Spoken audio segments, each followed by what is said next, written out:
So I made a post on Instagram the other day, and it was a little handwritten note that said, the path of least resistance isn't always the easy way out, but it's the path of most alignment. And a few people sent me some DMs, and one of them had a question about it, and they had asked, they said, what's the difference, right? Like, how do you know you're aligned or you're on the wrong path? And I thought about this individual, and there's somebody who's worked with their hands in multiple different fields. I think most recently they're like a metal worker or something like that. And so this image that came to my mind was that of a hammer, a nail, and a screwdriver. And when we're on the path of trying to make it work, right? When we are avoiding when we're trying to take the path of least resistance, and we think it should be easy, there are times when we can bang our head up against the wall for days, weeks, months, years, and not really see any progress. But because we feel so strongly about a thing, we will continuously put in that effort, right? And it just gets us nowhere. And so I said to them, I was like, when we're not aligned, right? When we're just out here moving, life is a lot like trying to drive a nail with a screwdriver. You might get some progress. You might even be able to complete a task, but it's not efficient. It's not as easy as it could be, right? We expend extra effort, and if you're going to use a screwdriver to drive a nail into a wall, you're probably going to end up misusing the screwdriver, right? Because you can't use the point to nail it in. You're going to have to turn it around, use the handle, when you could just go get a hammer and allow the hammer to do the job that it was created to do, and that drive the nail into the wall. So using the hammer in that situation is the path of least resistance, because everything that is working together is perfectly aligned. The nail is built in a certain way. The hammer is built in response to that, and it just all coalesces beautifully. Whereas if you have a Phillips head nail, you need a Phillips head screwdriver. Again, you can get a hammer and try to drive the nail into a board, but it's not you might even get it to happen, but you're gonna damage the nail, you're gonna damage the wood. Whereas if you would just get the proper screwdriver for the proper nail, everything works.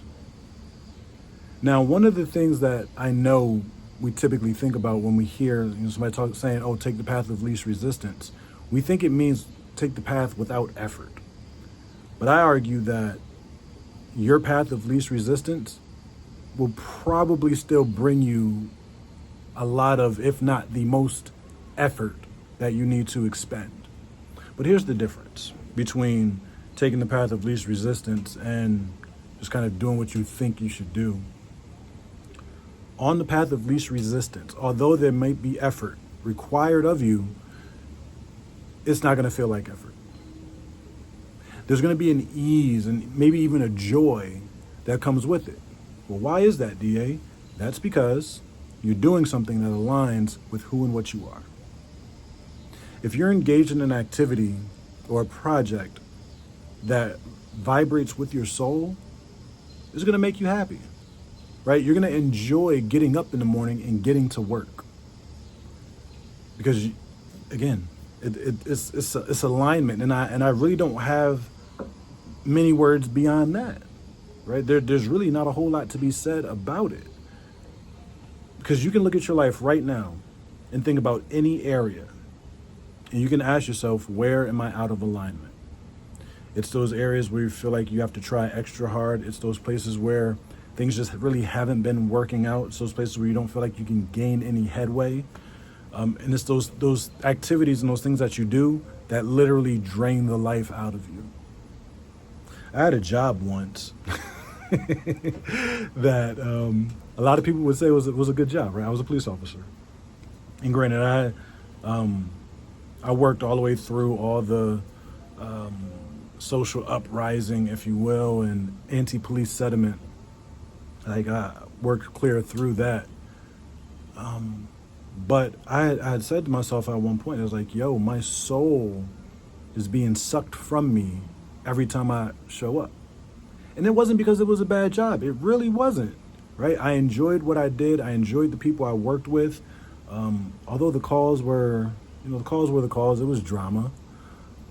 But I couldn't continue to see myself in that field for the simple fact when I know that I could be receiving energy for my effort, I don't want to be just something to be leached off of, right? I don't want my energy drained from me if I have a choice.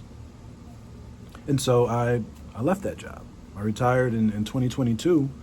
Not only did I retire, I moved me and my whole family halfway down the East Coast. Why? Because life. It's the path of least resistance, right? Everything that we needed showed up, right? Everything that could have been a hindrance was removed. And although it was work to pack up, to drive, to get down here and unpack, there was still such an ease about it, and a joy and an excitement. And so when you think about your life, right? When you think about moving forward, when you think about how it is that you can succeed, you have to move and live from alignment with your soul. And you always know that that's exactly what you're doing when you're giving it your all and it's enjoyable. You may be sweating, you might be bleeding, you might even cry a little bit. But you know it's for you when you can't see yourself doing anything else. This is why I love what my trading mentor, what he says, like on this topic, right? He would say that, there might come a time where you think about quitting trading, right? You might even take a break. You might walk away from it. But the very fact that you come back to it, the very fact that you continue to show up is proof positive that this is for you.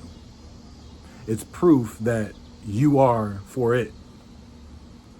And so you don't have to, overthink, where's my path? What's my lane? It's the thing that you do that brings you joy. It's the thing that you can get lost in for hours, days, weeks, and not even care about the time that has passed. It's the thing that you engage in not to produce anything at all, right? You're not doing it to make money. You're not doing it to win love or affection or get somebody else's attention. You're just doing it because, crap, this is fun. Even if it is a little hard, right? You enjoy the thrill of the challenge.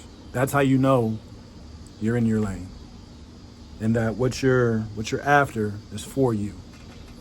And so don't quit, man. Don't just throw in the towel because you can't see your way through. Find the thing that brings you joy and go all in. Because that's what the world needs more of. We don't